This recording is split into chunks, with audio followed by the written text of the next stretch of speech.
নমস্কার, জিও আড্ডা চ্যানেলে আবারও তোমাদের সকলকে স্বাগত। আজকে আবারও আমরা উচ্চ মাধ্যমিক পরীক্ষার্থীদের জন্য এবিটিএ টেস্ট পেপারের ভূগোলের একটি মডেল পেপার নিয়ে আলোচনা করব, যেটা পেজ নাম্বার AC 302। এর আগে অলরেডি আমরা বাকিগুলো আলোচনা করেছি এবং এর পরে রয়েছে আরও দুটো মডেল পেপার। এই ভিডিওগুলো আমরা আস্তে আস্তে সব নিয়ে আসবো, তবে তোমরা চ্যানেলের সাথে থাকো। চলো তাহলে আমরা আজকে শুরু করছি। 302 নম্বর পেজ, AC 302। দেখে নাও, এখানে এমসিকিউ এর প্রশ্ন। প্রথমে 21টা প্রশ্ন। এখানে কি রয়েছে? প্রথম প্রশ্ন, যে প্রক্রিয়ার মাধ্যমে কোনো স্থানে শিলাসমূহ চূর্ণ বিচূর্ণ হয়ে সেই স্থানেই পড়ে থাকে, সেই প্রক্রিয়াটাকে বলা হচ্ছে এখানে কিনা আবহবিকার। আর এই যে শিলাচূর্ণ স্থানে পড়ে থাকবে বা আংশিকভাবে স্থানান্তরিত হবে, সেই আংশিক স্থানান্তরিত বা শিলাচূর্ণ জাতীয় পদার্থগুলোকে বলা হবে কি না রেগোলিথ। তারপরের প্রশ্ন রয়েছে, সোয়ালহোল যে সুড়ঙ্গের দ্বারা যুক্ত হয়ে থাকে সেটাকে বলা হচ্ছে পোনর। তারপরের প্রশ্ন, ভৌমজলের প্রধান উৎস এখানে হয়ে যাবে বৃষ্টিপাত। কস্টিক সোডা অ্যাশ বা এগুলো সব কোন শিল্পের কাঁচামাল? এটা হয়ে যাবে কাগজ শিল্পের কাঁচামাল। একটি মুক্ত ভাসমান উদ্ভিদ মানে পুরোপুরিভাবে জলের উপরে ভেসে থাকে, কি হয়ে যাবে না কচুরিপানা। অপশান অনুযায়ী কচুরিপানা হয়ে যাবে। ক্যালিফোর্নিয়ার যে জলবায়ু দেখতে পাওয়া যায়, ক্যালিফোর্নিয়াতে কী ধরনের জলবায়ু? ভূমধ্যসাগরীয় জলবায়ু দেখতে পাওয়া যায়। তারপরে পাদসমতলীকরণ মতবাদটি অবতারণা করেন কে? LC king. মালভূমির খাড় ঢালে কী ধরনের জল নির্গমন প্রণালী দেখতে পাওয়া যায়? মালভূমির খাড় ঢালে সমান্তরাল জল নির্গমন প্রণালী দেখা যায়। একটি আঞ্চলিক মৃত্তিকার উদাহরণ কী হয়ে যাবে? পর্জল মৃত্তিকা একটি আঞ্চলিক মৃত্তিকা। তারপরের প্রশ্ন, ক্যারিবিয়ান সাগরের ক্রান্তীয় ঘূর্ণিঝড় কী নামে পরিচিত? হ্যারিকেন নামে পরিচিত। এরপরের প্রশ্ন, একটি সাময়িক বায়ুর উদাহরণ কী হয়ে যাবে? মৌসুমী বায়ু। বায়ুমণ্ডলে জলীয় বাষ্পের প্রধান উৎস কী হয়ে যাবে? সমুদ্র জল হয়ে যাবে জলীয় বাষ্পের উৎস। তারপরের প্রশ্ন, অর্থনৈতিক উন্নয়নের একটি প্রধান সূচক কি? অর্থনৈতিক উন্নয়নের প্রধান সূচক হয়ে যাবে মোট আভ্যন্তরীণ উৎপাদন। তারপরের প্রশ্ন রয়েছে কি না শ্রীলঙ্কায় জীবন বৃক্ষ নামে পরিচিত, লিভিং ফার্মেসি নামে পরিচিত কি না নারকেল শ্রীলঙ্কায় জীবন বৃক্ষ নামে পরিচিত।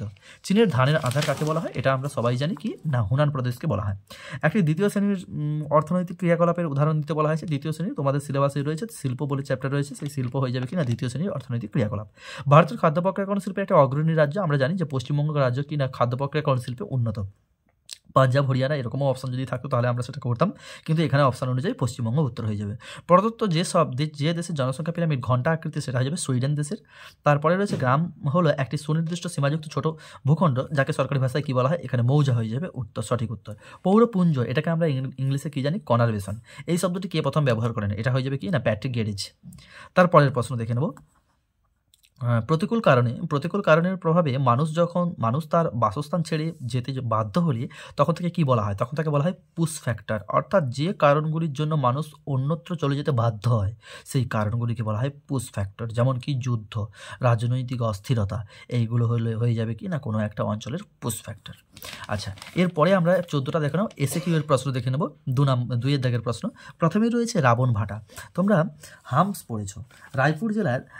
এখানে দেখে নাও, রায়পুর জেলার মধ্যভাগে সেল শিলা দ্বারা গঠিত হাম্পসগুলিকেই স্থানীয় ভাষায় কি বলা হয়? রাবণ ভাটা বলা হয়। তারপরে রয়েছে কিনা প্রশমিত উপকূল। দেখে নাও, প্রশমিত উপকূল উত্থান এবং নিমজ্জনের চিহ্নবিহীন শুধুমাত্র পলি সঞ্চয়ে গঠিত উপকূলকেই নিরপেক্ষ উপকূল বা প্রশমিত উপকূল বলা হয়। তাহলে প্রশমিত উপকূলই কিন্তু নিরপেক্ষ উপকূল নামে পরিচিত। এখানে কি উত্থান বা নিমজ্জন বা ভূ আন্দোলন এই কারণগুলো থাকে না, এগুলো ছাড়াই সৃষ্টি হয় শুধুমাত্র পলি সঞ্চয়ের দ্বারা।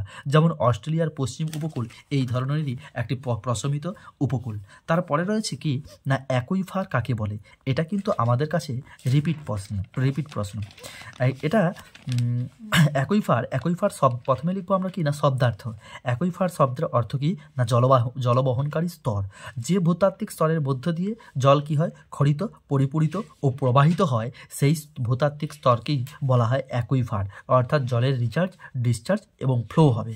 তারপরের প্রশ্ন কি রয়েছে না রেগোলিথ, অথবা প্রশ্ন রয়েছে কি রেগোলিথের সংজ্ঞা দাও বা রেগোলিথ কি।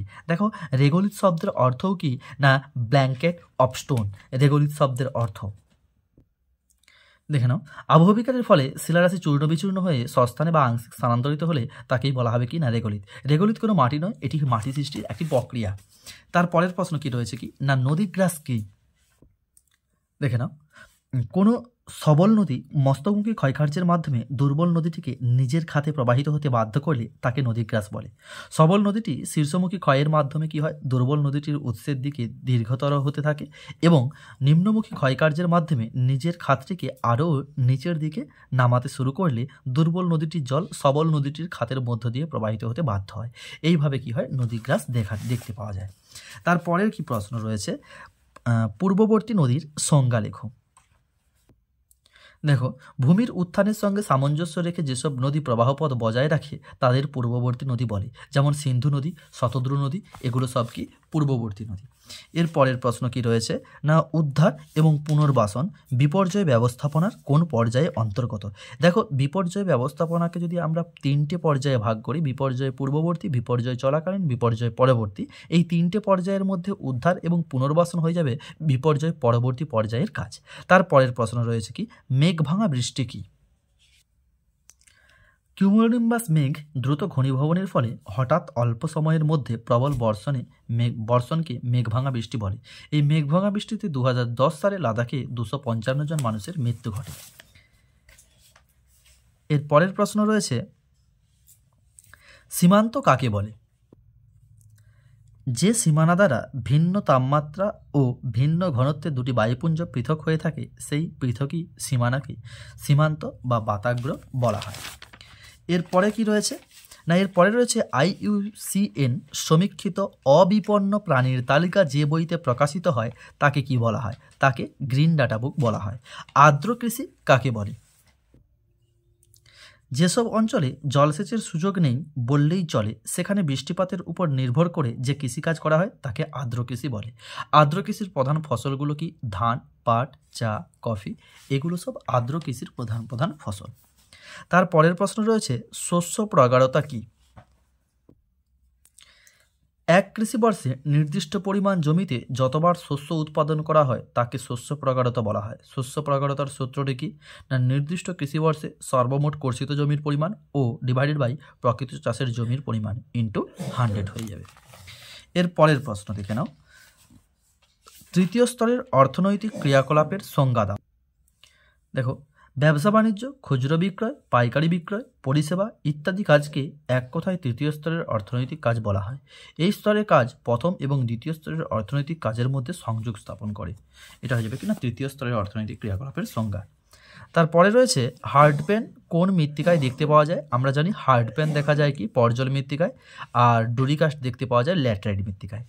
NPK অথবা প্রশ্ন, NPK বলতে কি বোঝো? মৃত্তিকার প্রধান 3টি অপরিহার্য ও সংকটি মৌল হলো NPK। এই N বলতে কি বোঝায়? N বলতে বোঝায় নাইট্রোজেন, P বলতে বোঝায় ফসফরাস, আর K বলতে বোঝায় পটাশিয়াম। এর পরের প্রশ্ন কি রয়েছে, পরিব্রাজনের 2টি কারণ লেখো। দেখো, পরিব্রাজনের কি কারণে পরিব্রাজন ঘটে থাকে? এক, কি কর্মসংস্থানের উদ্দেশ্যে পরিব্রাজন হয়ে থাকে, বা কোনো অঞ্চলে শিল্প কলকারখানা বা কৃষির সুযোগ সুবিধা থাকলে কি হয়? পরিব্রাজন ঘটে থাকে। কিংবা স্কুল, কলেজ, বিশ্ববিদ্যালয়, হসপিটাল, এই সমস্ত পরিষেবার সুবিধার জন্য পরিব্রাজন ঘটে থাকে। তারপরে কি না, দ্বিতীয় আরও একটা কারণ বলতে পারি যে বিবাহ সূত্রে মহিলাদের পরিব্রাজন ঘটে থাকে। তারপরের প্রশ্ন, স্কিওফাইট উদ্ভিদ কাকে বলে? দেখে নাও, যেসব উদ্ভিদ সূর্যালোক পছন্দ করে না বা কম সূর্যালোকে জন্মায় তাকে স্কিওফাইট উদ্ভিদ বলা হয়। যেমন পান, ফার্ন, মানি প্ল্যান্ট, এগুলো সবই কি না স্কিওফাইট উদ্ভিদ। পৃথিবীর দীর্ঘতম রেলপথের নাম কি? ট্রান্স সাইবেরিয়া রেলপথ। তারপরের প্রশ্ন রয়েছে, ব্রেন ড্রেন কি? দেখো, উন্নয়নশীল দেশ থেকে বুদ্ধিজীবী, গবেষক, মেধাবী মানুষদের দীর্ঘমেয়াদী উন্নত দেশে স্থানান্তরকেই বলা হয় ব্রেন ড্রেন।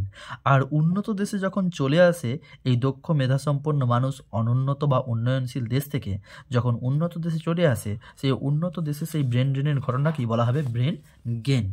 এর পরের প্রশ্ন দেখে নেব, ছত্তিশগড়ের প্রধান লৌহ উত্তোলক অঞ্চলের নাম কি? ছত্তিশগড়ের প্রধান লৌহ উত্তোলক অঞ্চলের নাম হয়ে যাবে কি দাল্লি রাজহারা। এর পরের প্রশ্ন রয়েছে, বেঙ্গালুরু কি ধরনের শিল্পের জন্য বিখ্যাত? বেঙ্গালুরু কিন্তু ইলেকট্রনিক শিল্পের জন্য বিখ্যাত, তথ্য প্রযুক্তি শিল্পের জন্য বিখ্যাত। তোমরা দুটোই লিখতে পারো বা যে কোনো একটা লিখতে পারো। তাহলে আজকে MCQ ও SAQ কোশ্চেন ও উত্তরের আলোচনা এই পর্যন্তই। ভিডিওটি ভালো লেগে থাকলে অবশ্যই চ্যানেলটিকে লাইক করবে এবং সাবস্ক্রাইব করে রাখবে। ধন্যবাদ, দেখা হচ্ছে পরের ভিডিওতে।